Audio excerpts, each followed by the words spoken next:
I'm Jack Williams, the General Manager of EWTN Radio. Welcome to the Catholic Sphere. Each week we tackle topics important to Catholics around the globe with a different host and a different focus. This week we're talking about the voices of EWTN Radio's Open Line. To help us along this journey, we're pleased to be joined by Father Mitch, a prolific author, TV host here on EWTN, and a radio host as well. He can be heard on Open Line Wednesday. Mr. Colin Donovan is the Vice President of Theology here at EWTN in Irondale, Alabama, and he's the host of Open Line Friday. And Father Wade Menezes, he's a member of the Fathers of Mercy. He's also a prolific author and the host of EWTN's Open Line Tuesday, joining us today from Auburn, Kentucky. Gentlemen, welcome to the program. Thanks for joining us. Thank you, Jack. You know, everything that has become of this network is to be attributed to the obedience of Mother Angelica. And Father Mitch, you weren't here from the very beginning, but you were here pretty darn close to the beginning of the television network. Talk a little bit about how you came to know about Mother Angelica and about how you came to be involved at EWTN.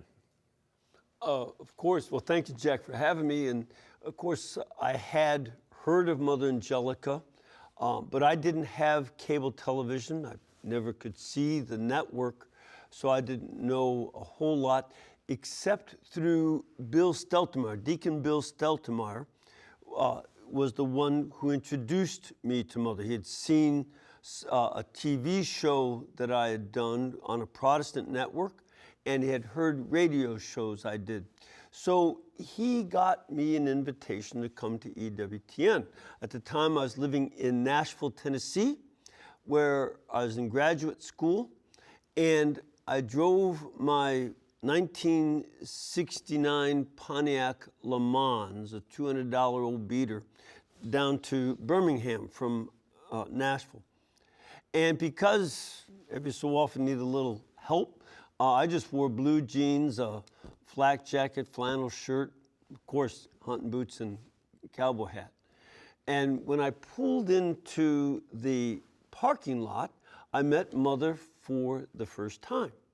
She said, "Sir, can I help you?" And I said, "Mother, I'm Father Mitch Pacwa. I'm your guest for tonight's show." She goes like this. And I said, "Don't worry, Mother. I clean up real well." Well, what I didn't know is that she went inside, called Bill Steltemeyer and said, "If this kid doesn't work out, you're fired." So he was very nervous, but I didn't know that. I wasn't nervous. I was just doing what I do. Well, we began that night talking about a topic I chose, which was, how do we know which books belong in the Bible? And when I got to the point where I was explaining the first crisis in the New Testament came from Marcion, who rejected everything Jewish from the Bible, including Jewish writers, John, Mark, and Matthew. He kept Luke and Acts and some of Paul. And I said, not only did Pope Pius I excommunicate him in 142, but so did his father, because he was the son of a bishop. Well, apparently I said son of a bishop kind of quickly. And she did this look at me, and then she said, oh, she heard what I said. I think she thought something else. And so at that point, she sort of smiled. We went on with the show. She enjoyed it so well that during one of the breaks, she said, "I want you to come back and do a TV series here at the network." And I've been doing them ever since 1984. So, Colin, how does a boy from the Midwestern plains of Canada find himself in cahoots with a cloistered nun in Birmingham, Alabama? Well, I'll skip the first 40 years of that maybe and go right to the relevant part, and that is a pathway not unlike Father Mitch's, because having gotten my pontifical license in theology in Rome, worked on my doctorate for a while until my money ran out, had come home and looked around for a job and was given a job by Mother Assumpta at Aquinas College in Nashville. teaching theology there and also at the novitiate of the Dominican Sisters. And so I moved to Nashville in '92 and found an apartment, and then went to the closest parish, St. Henry's Parish, and on Harding Road, and I went in and went to Mass and met some people afterwards who came up to me and said, particularly a woman who was the librarian or the bookstore operator at the college, came and said, well, come in, we say the divine office every morning. So I go in, and here in the room is Ramona Steltemeyer, Bill Steltemeyer, John Cunningham, who was on our board at the time, and an assorted group of other aficionados of EWTN. And I had heard of Mother Angelica. Well, when I lived in the Pacific Northwest, I would see her booklets, her mini books, which we still have. And I would see those in the vestibule of churches and things, and so I knew a little bit about her. I started hearing about her more in Nashville, obviously through the Steltemeyers, but also through the people who could only get EWTN through the radio, and what they listened to was WEWN, because the shortwave radio broadcasting to Europe and elsewhere at the time, but they were in a fortunate place where they picked up some of the hops that high-frequency radio does, reflecting off the ionosphere. And so they would listen to, they didn't have the cable yet, nobody in Nashville carried us. And so a lot of people were listening on their shortwave radios to WEWN. And so there was quite a group of people there. And of course, as I continued to work at the college and go to Mass in the morning, say the office with that group of people, eventually Deacon Bill, as he often does with people, or did in those days, he got around to saying, well, why don't you come down to Birmingham and work for me? Work for Mother Angelica. Well, I didn't want to do that. I like teaching. You know, it's you have time to read, time to study, time to finish my doctorate, which I was still working on. And so what he did, though, is he sort of co-opted me a little bit. One Thanksgiving week, he said, we're doing a show Wednesday night, Mother Angelica Live, and our guests can't make it. Can I fly you down to Birmingham, and you can be on the show with Mother Angelica? And I said, sure, I would love to do that. And so he flew me down to Birmingham one Wednesday before Thanksgiving, and I was on EWTN Live with Father Cohen and Mother Angelica in those days. And we talked about the subject of my license thesis, which was on the theology of donation, the act of charity or the act of gift, which John Paul II, with his personalist philosophy, was so important in bringing that idea to the church, this specific way of self-giving, of explaining even the Gospels idea of that. And so we talked about that in the context of marriage and so on, marriage life and celibate life, and a great time. And she said, well, you'll have to come back. And I eventually did in 1995 to work at EWTN. So that was my journey here. And I think meeting Deacon Bill and Ramona in Nashville, as with Father Mitch, was a significant element of that. And of course, finally, Mother herself made all hiring decisions in those days. And so, you know, you had to convince her. And apparently, we both were successful at that. So, Father Wade, please tell me that during your seminary and formation days, you were not in Nashville, Tennessee when you met Mother Angelica. No, I wasn't. I had never met Mother Angelica, but she had crossed paths before with our then Superior General, the Fathers of Mercy, Father Bill Casey. And I had joined the Fathers of Mercy back in 1993. I had a 7-year formation, 1 year novitiate, 2 years philosophy training, and 4 years theology, followed by priestly ordination, with the year before that, at year number 6, being ordained a deacon. So I joined in 93 and was ordained in 2000. So in March of 2000, Father Bill Casey, our then superior, gets a phone call from Deacon Bill Steltemeyer asking Father Bill if the Fathers of Mercy happened to have a priest who could serve as the chaplain in residence at the newly built and recently open, or soon to be open, Shrine of the Most Blessed Sacrament, which is also the home of Our Lady of the Angels Monastery in Hanceville, Alabama, about 45 minutes north of EWTN Studios there in Irondale, Birmingham area. And Father Bill Casey, knowing my secular background in journalism and communications, and my writing for the Catholic Press up until that point as a freelancer, although all my secular training in journalism was specifically focused on agriculture because of my strong agricultural background, Father Casey told Deacon Bill, well, I think I have just the man for you. There's only one problem. He's not ordained yet. and Deacon says, well, let me share that with Mother. So Deacon Bill went back to Mother and shared with her that, yes, the Father's Mercy had a man with a journalism background, both print and broadcast, who might be a good fit to be the chaplain in residence at the shrine to assist the Franciscan friars who would serve the nuns sacramentally, but they wanted a priest in residence as well who could be permanently at the shrine, and that's why they were seeking another priest out apart from the friars. And Deacon Bill told Mother, there's just one problem. Although he's got the background we want, he's not ordained yet. And Mother said, we'll take him anyway. so that's what happened. Once I was ordained in June of 2000, it came to be a month later. July 1st, I showed up at the shrine, and I was the chaplain in residence there for 3 years, and it was just a wonderful, wonderful experience. You know, the Fathers of Mercy, Jack, as you well know, are itinerant missionary preachers. We travel and preach throughout the United States and Canada and Australia primarily, and a few other countries that we're called to in an isolated sense for an event here or there, but mainly those 3 English-speaking countries. So being at the shrine is kind of like a reverse dynamic of a parish mission. With a parish mission, the missionary arrives, is there for the week, and preaches the truths of the faith, and then he leaves.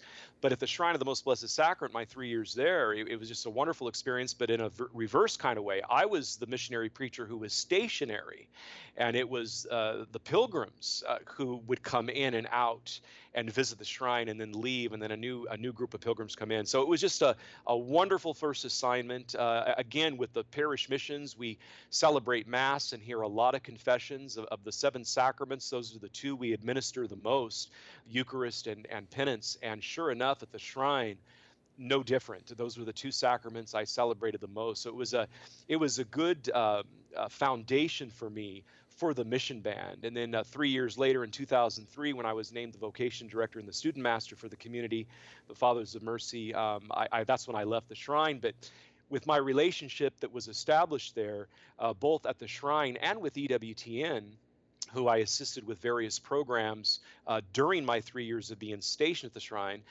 Praise God, that relationship has continued now, going on 22 years. And so I'm very, very thankful. And I always tell people when I give my vocation story, God has a sense of humor, because he took me from the dairy business and farming and my love for public relations and communications and journalism for agriculture, and turned it over for his own good work for the church. And I'm absolutely delighted how my life has unfurled in that regard.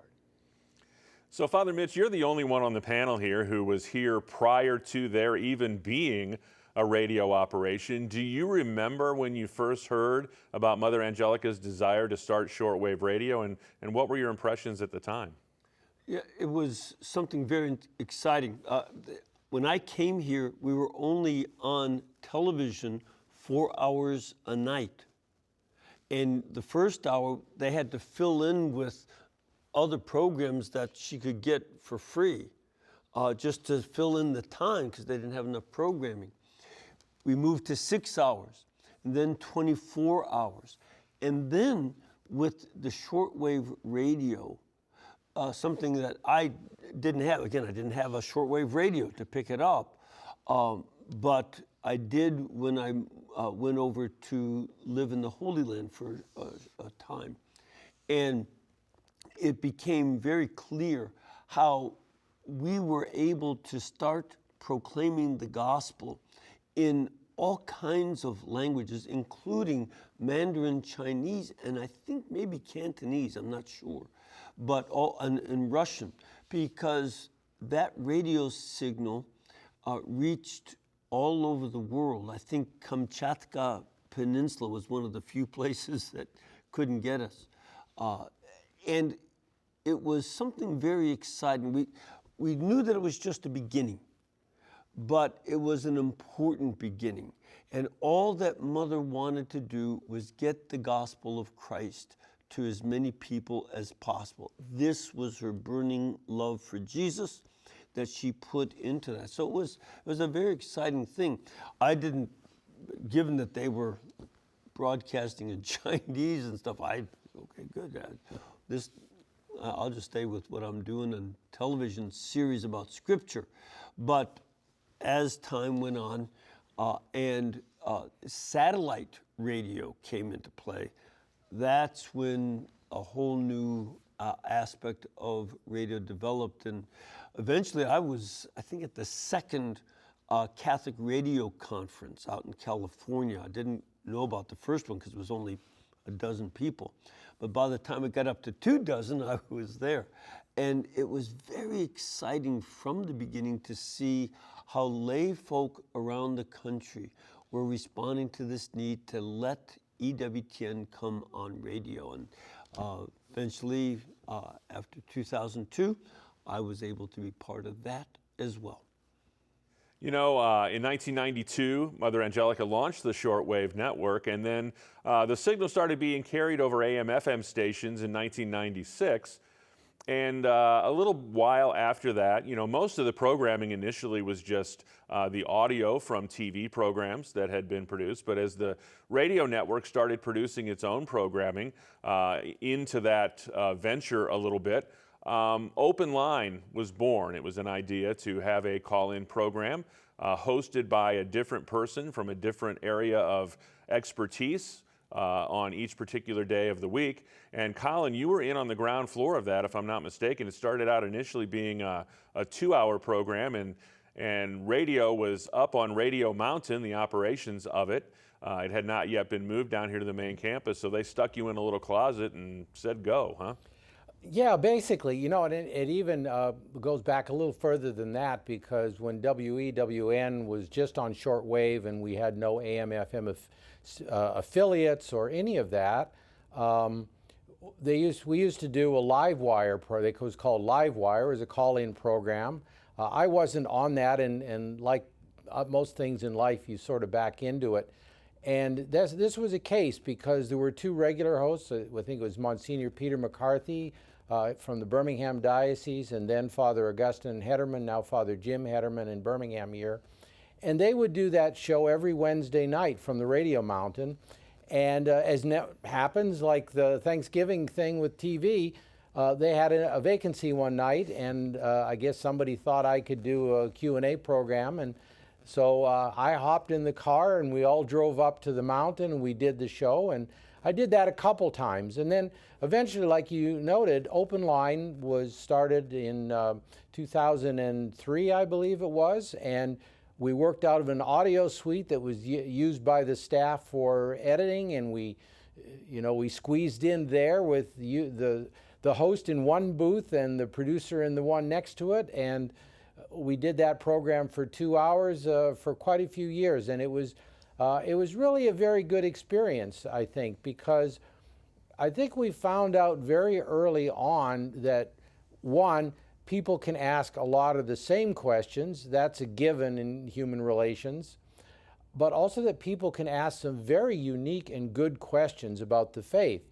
Because the depth of the faith is so great, there's always something more you can draw out of it. And so you're really getting both spectrums. You're getting the people who are learning a little bit and they want to know more, and the people who know a good deal who want to go deeper. And I think that was an interesting aspect of Open Line that really was attractive to me when I started doing it back then. And Father Wade, I believe that you had a very persuasive and charming person approach you at some point to start your involvement with Open Line. Are you talking about Johnette, Jack? No, I was very thankful the day that that I was approached by you and Mike Peters of wanting me to possibly join the team for Open Line. And I was honored. In fact, it was a great honor to be asked.